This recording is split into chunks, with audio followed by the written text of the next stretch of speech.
As I say to all potential lovers, don't judge a book by its cover, especially not that one on the shelf there that says how to murder and dispose of bodies. However, it's really hard not to judge when you're presented with an image that offends the eyes when it comes to products that you're spending your hard-stolen earnings on. The whole point of front covers, posters and box art is to entice the money from your pocket, yet time and time again we've seen some absolute monstrosities that act as a turn-off to our wallets. And the worst thing is that this has happened to good games. So let's take a look at some of the worst from some of the best. With this in mind, I'm Jules from WhatCulture.com, and these are 8 iconic video games that were sold with hilariously terrible box art. Number 8, Super Street Fighter 2 Turbo. This is just a mess. One of the best fighting games ever made features one of the worst botch jobs I've ever seen. Akuma is meant to be one of the baddest fighters around, but here he looks like he's had a face transplant with some fucking taffy. It's almost so distracting that you don't notice the other bits of god-awful going on. Almost. Why are T-Hawk and Cammy so small, and why does it look like Blanca and Chun-Li are flying away from them thanks to their rocket feet? Obviously though, their flight is bothering T-Hawk as he looks like he's reciting a school play soliloquy. Ah well, at least DJ looks happy, or at least I think he's happy, or he's either that or he's trying to pass a tennis racket through his bell end. Hard to say. Number 7, Pac-Man. Okay, so when you think of Pac-Man, you think of round, yellow circle who loves eating more pellets than me at the weekend. What you probably didn't think, and now thanks to this image always will even when you sleep, is a skinny-bodied, inflator-headed nerd being hunted by the Ku Klux Klan Color Collective. This is just so bad and so off message. His running stance annoys me because it's so messed up as well. Use those legs, you gangly twat. Number 6, Amnesia: The Dark Descent. Now, before you think I'm having a pop, I'm not talking about the EU cover of the game, which is actually pretty decent, a single rose in a spooky area. It gets across the sense of gothic horror, which is exactly what this game is about. It's the US cover that I have an issue with. This cover is something f***ing else, and looks like a thumbnail from a low-tier YouTuber like PewDiePie.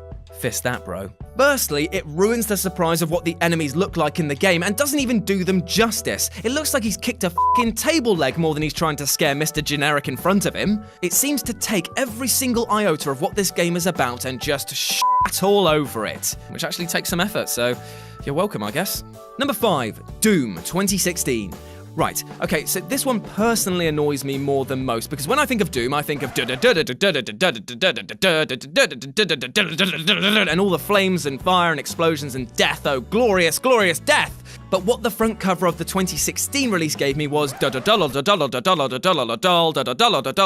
where this joke is going. Basically, it was so lazy to stick Doom Guy on the front with some 101 Photoshop skills going on behind him that people on the internet lambasted this image by putting other titles in front to show how generic the whole look was. Gears of War, anybody? It's a real shame, as under the hood this is a growling monster that, based on the cover, hell, it could be any shooter under the sun. Number 4, Mega Man 1987. Jesus Christ, what the f***ing hell is going on here? It's like every single bad acid trip come to life. This monstrosity was the cover of the NES debut of Mega Man, and while that game stands as a monument to level and enemy design, this box art acts as the poster boy to erectile dysfunction. Look at his f***ing legs, man! What the hell is going on here? Had the artist even seen a human, or was this painted by an animal? That laser funfair in the background is also weird, but not as off-putting as the fact that the city seems to be on fire and Mega Man seems to be running away like a guilty little toad.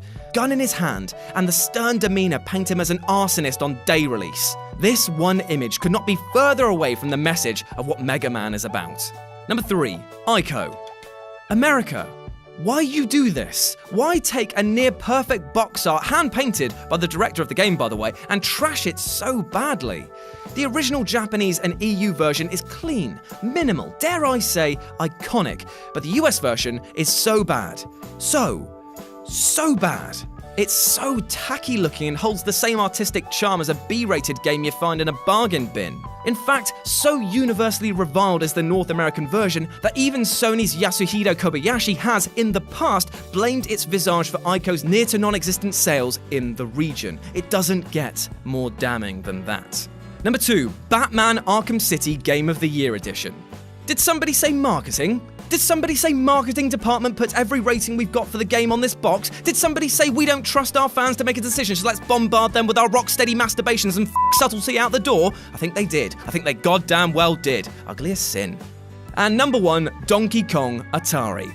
Right, so this version of Donkey Kong might not be the best received or even the most loved at all. However, the franchise itself is iconic.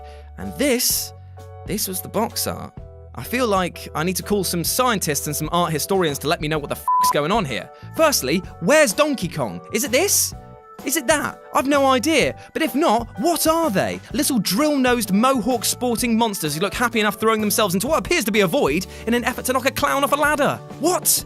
And this? Is this meant to be Jumpman, is it? Well, he certainly looks like Mario in the game, so why is he looking like a poor man's Pennywise here? F*** knows is the answer, and Christ, mate, sort your face out. Never should there ever be motion shots on box art, as this is an absolute abomination. And that's our list. Got any more terrible box arts from iconic video games that you'd like to share? Well, let me know about them in the comments section below. And why not swing by whatculture.com for more news and articles like this every goddamn day. As always, I've been Jules, you've been awesome, and I'll speak to you soon. Hey guys, thanks for making it to the end of the video. Aren't you a star? Don't forget to like, share and subscribe below, and also there's probably more content floating up above my head, so why not check that out as well? Could be a laugh. Probably. 6 out of 10.